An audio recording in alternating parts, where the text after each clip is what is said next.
So for example, in my fundamental Tai Chi course, Torus breathing, there's a big aspect to it.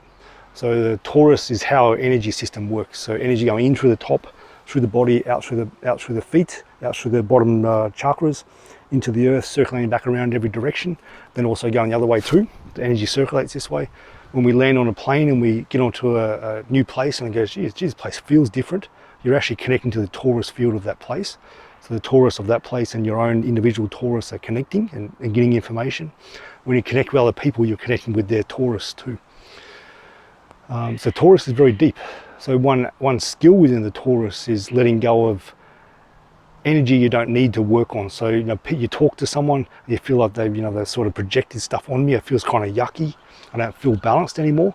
So there's ways you can get rid of that. The Torus field the process can get rid of that energy. A lot of people feel I have to just process that now, or they're projected out and react to someone else. So that has to be processed by your body. The Torus field, you can just let it go. We don't have to process. The thing is, a lot of people don't want to do that. And there's a few things inside that. There's a person that doesn't want to change. That's the first thing. People don't want to change. That's a very common thing. A lot of people don't believe that such a skill could be developed. It's a Qigong skill. Hardly anyone knows Qigong skills, so why would they think it even exists? Qigong is fundamental skills that you're learning to build energy and use energy and understand energy. So that's a Qigong skill. Get rid of excessive energy you don't need to process, negative energy, process it out of the aura before it even has to get into your body. If it's in your body, how to get rid of it there. Second part in the Torus breathing is pulling energy back in that you've given out excessively. So it's very common. You want to help someone, and it's like we're helping them through words, but we're helping them through holding space. We take on things, like we're trying to absorb things, especially if you're a natural empathic person. You just absorb things, thinking that'll make things better. It can make things better for them because you've just pulled all the stuff that they can't own, they can't process. You pulled it into your own body. Now who has to process it? It's you. It can make you sick. That can get stuck onto your family members and all sorts of stuff. This is a reality most people aren't aware of. In energy work, this is hugely important. So any energy you've given out excessively, thinking it would help someone, in the Torus work, you can call that energy back.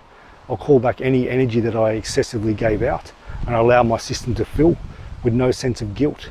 Because where the no sense of guilt comes from is that it's our personal responsibility and our duty to learn how to run energy and move energy.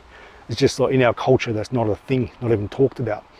But burnout is one of the biggest issues in our society, especially in work, in therapists, in relationships, compassion fatigue. It's one of the biggest issues, burnout.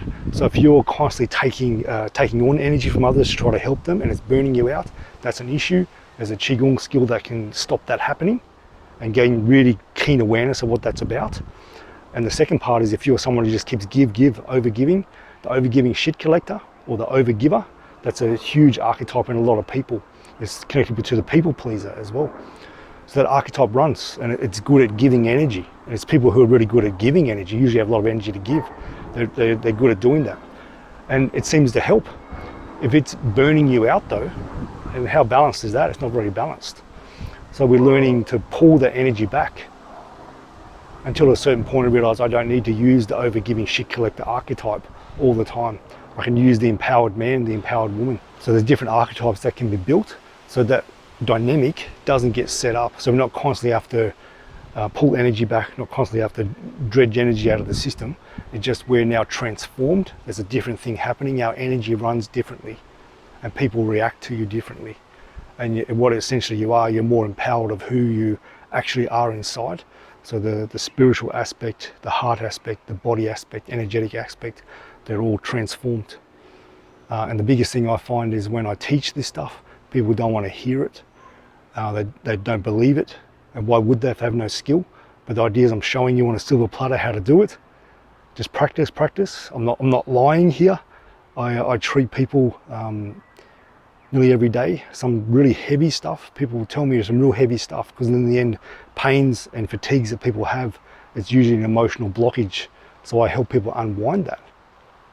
So I'm not worried about taking in suicidal energy. I'm not worried about taking in depression, taking in anger. I'm not worried about taking in because I can not let it happen for one, and two, if it does get in, I can process it. and understand what that was about. So what I give to people through the Torus breathing is something that can improve awareness in an area that most people have literally no understanding of. I hope this makes sense.